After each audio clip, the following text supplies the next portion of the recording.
Dan Ashworth recommends Juventus star to become the first signing of the Ineos era. Manchester United in hot pursuit of shock player from Championship side Leicester. These are some of the stories we will be discussing on this morning's show. But before we get into that, please smash a like on today's video, subscribe to the channel if you're new, and let's get straight on into it. Let's start off with this story about a player from Leicester City. Now, this is being reported quite widely this morning by multiple different journalists here in the UK. And the headline is this: Manchester United have apparently made an inquiry to Leicester City midfielder Kieran Dewsbury-Hall. It says if Leicester City are promoted this season, the price will be around 40 million. If they're not, he'll be available for around 25 million. Now, I want to see what you guys think about this player. Dewsbury-Hall, 25 years of age, obviously, as we know, playing for Leicester in the Championship. I'm going to say it from the off, like, this doesn't massively excite me. It doesn't. I think he's an all right player, but is he world class? I mean, I guess, are we always looking for world class players these days?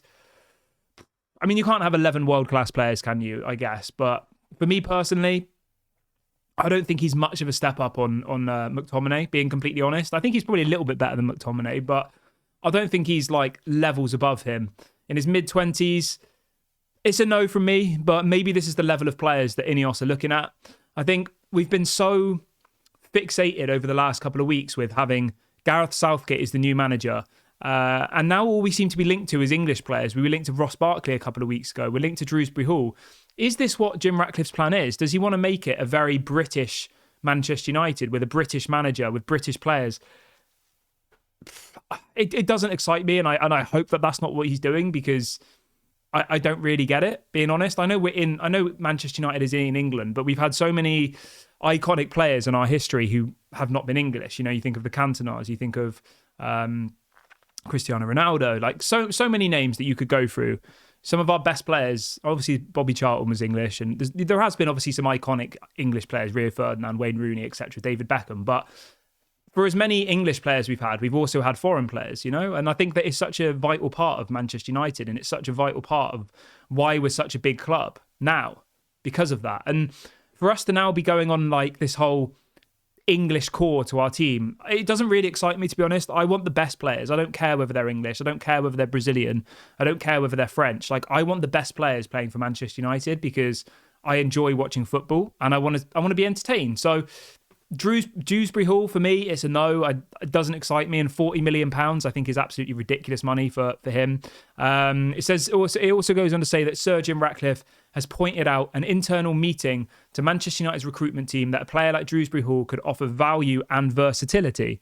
I mean, that makes sense, like that bit of it. You know, he is a versatile player. He can play as a CDM, a centre mid, and an attacking midfielder. So, you know, that's a fair enough point. He can play in lots of different positions, but surely we want the best in class in each position. We don't just want to get somebody because he can do a few different jobs. You know, we had that in Fred. Fred could play as an attacking midfielder or as a defensive midfielder or as a central midfielder. And we sold him to Fenerbahce for £6 million. So why sell somebody like Fred, who gave 150% every single game? Yes, he wasn't the best player in the world, but I don't think he's any worse than Dewsbury-Hall, being honest. And he was we sold him for £6 million. And then there's talks of us going to sign someone like Dewsbury-Hall for £40 million. Like, it doesn't make sense to me. I personally don't think that Man United will sign him, being honest, but that's just my opinion. Moving on from that, another midfielder we've been linked to this morning really heavily, again, is Amadou Onana.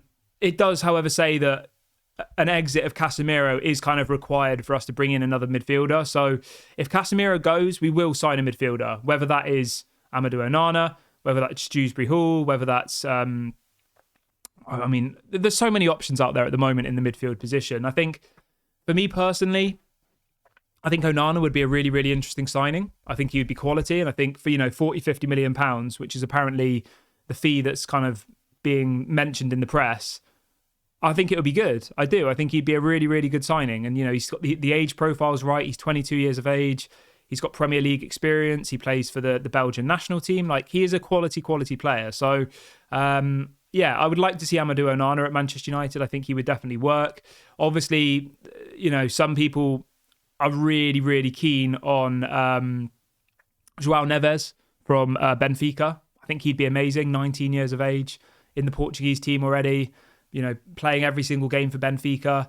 But 100 million euros is the money that's being mentioned for him. And I just think that for 100 million euros, that could be half of our transfer budget this summer. And we need probably 5 or 6 players. And for me, spending all of that money on one player half of that money, is probably not the most sensible thing to do in the current Manchester United setup, especially when we might not even have Champions League football next season, which would mean that, in theory, our budget would be even less. But let me know what you guys think about that. Who would be your dream midfielder this summer? Let me know in the comment section. You can pick anybody. Let me know. Maybe you want to go back in for Frankie de Jong. Maybe Onana is. Maybe you really like the sound of Dewsbury Hall. Let me know what you guys think in the comment section. I always read through all the comments, so make sure you get involved. Right, moving on from that, I wanted to talk a little bit about the centre-back position as well. We've had some updates this morning coming out of Italy from a very reliable journalist saying that apparently Manchester United are heavily scouting Atalanta centre-back Giorgio Scalvini. It says he is part of a list of several names for the centre-back position. Now, he's a good player. He's someone I really, really like. I think Jean-Claire Todibo is probably the most popular option in the fan base, but if we didn't go for Jean-Claire Todibo, I think Scalvini, 20 years of age, he's already in the national team for Italy. He's played pretty much every single game for Atalanta in the Serie A this season. Had a really, really good season. He can play as a centre-back or as a CDM, which I think would give us options. So yeah, I think Scalvini would be a really, really interesting choice. Obviously, if Jean-Claire Todibo, for whatever reason, can't happen, then going for someone like Scalvini would be amazing, I think. He'd be available for somewhere around £40 million, apparently, which seems like a lot, but for a 20-year-old who's already, in the Italy team, is already a first-team player for Atalanta who are playing in Europe, I think that's a pretty fair price when you consider we paid, I think, £70 million for Rasmus Højlund from the same team. So a Scalvini to United would be a massive, massive coup, I think, and if we could get that deal done, I would probably go and do it. Maybe even over Jean-Claire Todibo, because I think as good as Todibo is, I think the Scalvini has higher ceiling personally. Keeping on the topic of centre-backs, so another story coming in from Italian journalists this morning saying that apparently Dan Ashworth has recommended the signing of Bremer to Manchester United from Juventus.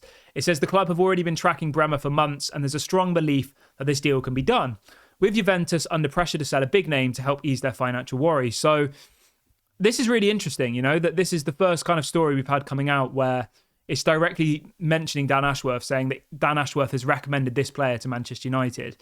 Do I think Bremer will come to Manchester United? I'll be honest with you guys, right? I think Bremer is more of like the old era the old era Glazer signing, where he's a bigger name player, obviously with a bigger kind of social media presence. He's been around for a lot longer, 28 years of age.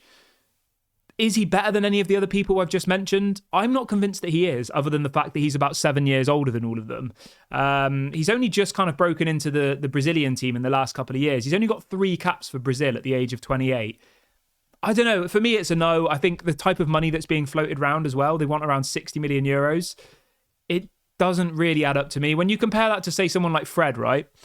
Fred has had 32 caps for Brazil, whereas Bremer is 28 and has only had 3. So, people thought Fred wasn't good enough. Yet we're going to go and potentially go and sign Bremer, who is around 28 or just turned 28, for 60 million. Like, I feel like it's a Fred type signing. We paid 60 million for Fred and we saw where that worked out. For me, someone like Bremer isn't a world-class centre-back, and I think going for someone like Scalvini or Jean-Claire Todibo would be a much better investment, if you like, in the long run and in our future. So for me personally, I wouldn't go for Bremer. He's a good player, but yeah, it's a no from me. But obviously, as always, guys, I want you guys to let me know what you think. So get in the comment section. Who would be your midfielder that you go for, and who would be the centre-back you go for? You can let me know. I read through all the comments, and I always like to see, obviously, if there's someone I haven't mentioned, let me know. Obviously, Jared Brathwaite's another name that could be thrown into the mix. But yeah, I think either of them would be really, really good. Just a quick one as well on Gareth Southgate. It's impossible to ignore this. We seem to be talking about it constantly, so I've left it right to the end. Harry Maguire has been talking about Gareth Southgate and about his future. And Harry Maguire was asked whether he thinks Gareth Southgate will stay on as the England manager for the World Cup, which is in 2026, which would effectively mean he's not coming to United. So Harry Maguire has said this. He says, yes, definitely. What he's done from when he first took over this job to where we are now, we've taken huge strides. So it seems like Harry Maguire thinks he's going to stay at England. But I think if Man United came knocking, he would come to Man United. Obviously, I don't want that to happen. But realistically, if Man United came knocking and he said no, that shows his level of ambition, realistically, doesn't it? But yeah, you know my stance on Gareth Southgate. I don't want him anywhere near Manchester United. It's bad enough him being the England manager, but for him to now come and manage Manchester United would make me feel sick, to be honest. But yeah, so we're not going to talk about that anymore. And I'm going to wrap the video up here. That's all the topics we had planned for the show this morning. If you have enjoyed today's video, please do smash a like on your way out. Subscribe to the channel if you're new. Get in the comment section. Let me know your thoughts on everything we've discussed on today's show. Have a great day, everybody. I'll be back at 6 p.m. Speak soon.